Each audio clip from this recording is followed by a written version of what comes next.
Hey guys, welcome back to Anime Club, where we watch the first few episodes of an anime series and give you our first impressions. I'm Reina Scully. I'm William Haynes. And this week we watched Trinity 7 because I wanted to give a first impression on an anime that's very new, and this is very recent. I was very excited about it, and then I watched it, and now I'm a little bit less excited about it. I had no idea what I was going into, and I don't know what I came out of. Currently, there are 5 episodes out of this show right now, and we watched the first 2. And it was weird, but all anime is weird. I think I've said this before, but like some animes are all animes combined into one. This is another one of those animes. I think actually this one in particular is a combination of all animes we've seen all at the same time. It's true. For example, the girl that looks a lot like his cousin, which is weird, we're gonna go into that, has a little thingy on her hair. She kind of speaks in a monotone-ish voice and has a deep crush on the male figure, and he's kind of like, well, you know, it ain't no thing. That's Chunibyo. That's the Chunibyo show we saw. Yeah, good, exactly. And then it's also Blue Exorcist, because the dude looks like the dude from Blue Exorcist. Exactly. And he's dressed like the dude from Blue Exorcist. Yep. And it's also Blade Dance, because it's a school of magic. Yep, a school of mostly girls. I've not seen another dude in there yet. Maybe maybe it snuck past me. And it's also like Tokyo Ghoul, because there was a female that tried to kill our main character, but she got trapped inside of a thing. Last time in Tokyo Ghoul, she got trapped inside of him, and this one she got trapped inside a book. And the weird little book that Will is talking about is the Grimoire. I don't think that is what got. Like, I don't think that's what tried to kill him. There's a soul trapped in there. Yeah. Basically what I'm saying, there's a soul trapped in there. Exactly. Yeah. And there's a lot that's going on in terms of controlling the environment. Anyway, also, I wanted to say the other thing that makes this like all the other animes is that this person is a person who also happens to be a demon. He's a demon lord. Oh, the main character. Just like it's true. All the other animes that I like. Everything seems very normal, and he even makes a note to say, I don't mind the mundaneness of normal life. And then suddenly he looks at the sky and he goes, has the sun always been black? That's not a normal question. I don't think he realizes that if I looked up, if literally anybody else looked up in the sky and saw that the sun was black, they'd be like, oh, we all gonna die. And he's like, was it always like that? And she's like, yeah. But luckily he's smart enough to know that if someone tells you that the sun has always been black, they're probably evil. The one thing I really sincerely liked about this show is how he discovered that the girl was lying about the sun always having been black. So the story is that 3 days ago, the world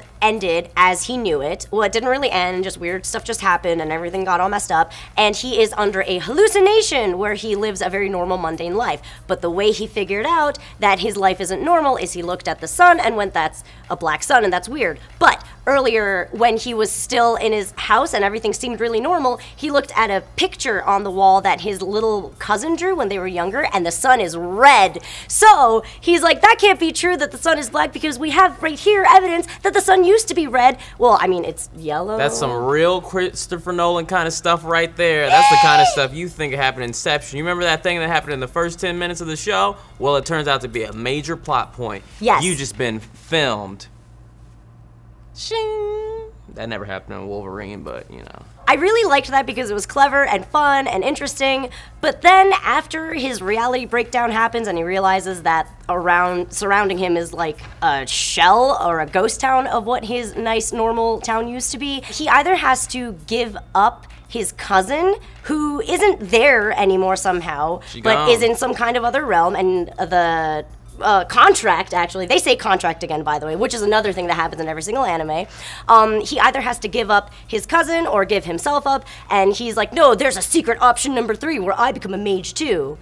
And that's how the story unfolds, I guess. And now we're at the magic school, and now everything is about the magic school. Yeah, and I think I've said before, I'm not particularly a fan of animes where they're like, oh man, I'm living this super cool life, but I also have to go to school at the same time. Because in my head, I'm like, it doesn't make sense. How can you get good grades if you're out there fighting demons? Sailor Moon, you should be sleeping in class every single day. She does that. I don't remember any other animes where they're also in class because I didn't really like them. Kagome, from Inuyasha. Kagome was never in class. Yeah, she was never in class. She was a dang truant because of Inuyasha, which teaches us boys and girls, just because you like a demon child, it'll give you bad grades. Okay. If you want to excel, if you want to go to college. I don't know if they have college in Japan, probably. Oh, they do. University. What do you think Japan is? Feudal. This anime is a mix of action, ecchi, harem. Fan service. The fan service is everywhere in this one. The boobs are ridiculously big. The girls are all very moe in that they have very particular personalities, and each of the 7 girls has a very specific type of attraction and a type of personality that kind of works, or I guess doesn't work in our opinion, in the harem. And the one thing I do appreciate about this harem type of anime is that the main character isn't like a wet noodle where he's like, I don't know what's happening, and all these girls are throwing themselves at him. He's very cool, and he's very aware that there's like a harem thing going on. But he's a pervert. He is a pervert, but he even says that he's a pervert, so I like that. I appreciate knows that. If you admit that you know that you're a pervert, it's completely okay to be a pervert. Apparently, Totally. No sarcasm at all in this statement. I found this anime to be a little bit overwhelming. I'm not the biggest fan of the main theme being fan service. It's very distracting. Once again, the storyline got very muddled. Granted, we're only on the 2nd episode, and I like its animation style. It's not the best, but I'm pretty interested into seeing what happens. It's kind of obvious so what generic. stuff. It's kind of obvious what stuff is like very computer generated and what stuff isn't. But yeah, other than that, it looks cool. Sometimes I wish the animes that I watch now look like that. That would be cool. But hey, generic. So from what we've seen so far, what's your favorite part? I'm sorry that my favorite part isn't anything ever really Christopher Nolan-esque or really thought-provoking, but my favorite part of this show so far is when he threw a chair at the door. Oh. Because that's something I've always wanted to do in my life. And he didn't throw like a regular chair like the one that, you know, you're sitting in right now. He threw like one of those heavy ones, one of those heavy wooden ones that's been there for probably decades. And it broke on impact, and the door was like, nah.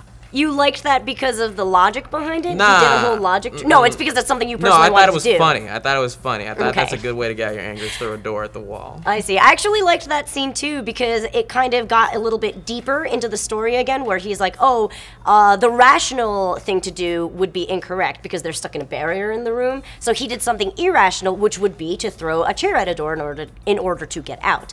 But that wasn't right at all. I just liked it when he threw the chair at the door. It was funny. I understand. There's one thing that I really did not like and I cannot explain, which happens in a lot of anime, but his cousin kissed him and he let it happen right before she disappears or disintegrates, whatever you want to call it. She kisses him and it's all okay, and I don't get that. It's not okay. Incest is not wincest. A lot of people have kissed their cousins before, but just remember, if you kiss your cousins, you're gonna go to hell or something like that. I mean, she died immediately after, I'm assuming. That We don't know if she died. Well, actually, they said she's not dead. Yeah, so. they specifically said she's not dead. Okay, if you kiss your cousin and seconds later you will disintegrate into a void. But not the cool kind of void that I go to, like the bad void. Yeah, the icky one where you kiss your cousins. Spooky. Okay, sorry. Okay. Halloween's over. Overall, I found the show to be a little bit overwhelming in the fan service side, but I think I'm going to give it maybe 3 more episodes. I'm going to give it until episode 5 to see whether I drop it or not, because there are elements about it that I do enjoy, and for a harem anime, I seem to like it, but it is a little bit too much for me. What do you think? Meh. I don't know. It's interesting to me because, like, the first 5 episodes of some of the shows I liked a lot were kind of weird, and it took, like, me watching seasons and seasons and seasons, years of it, for me to be like, ooh, this is cool. So I wonder in, like, the year 2015 how good this show will be. Maybe when I'm president of the United States, then I'll come and see how it was like. Oh, my. Wait, what would make you want to watch a show for seasons if you didn't like the first...